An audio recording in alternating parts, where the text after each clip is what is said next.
భయంకరమైనటువంటి యాతన అనుభవించాడు. శరీరం అంతా నలగొట్టబడింది. తలలో ముళ్ళు, చేతుల్లో మేకులు, కాళ్ళల్లో మేకులు, పక్కలో బల్లెపు పోటు. శరీరములో ఇక్కడ దెబ్బ తగలలేదు, ఇక్కడ ఇబ్బంది కలగలేదు అన్న అంశం ఒక్కటి కూడా లేదు. శరీరం అంతా పూర్తిగా గాయపరచబడింది, పూర్తిగా ధ్వంసం చేయబడింది.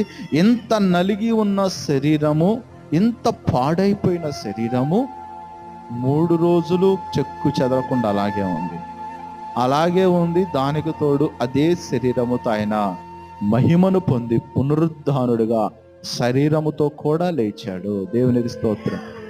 అంటే శరీరం అక్కడుండి దెయ్యంలా బయటికి రాలా. కొంతమంది దెయ్యం వచ్చింది, గాలి వచ్చింది, అదొచ్చింది, ఇదొచ్చింది అంటారు. ఆయన కాకిలోకి జ్వరబడలా, ఆయన కుక్కలోకి జ్వరబడలా, ఇంకో దేంట్లోకి జ్వరబడలా.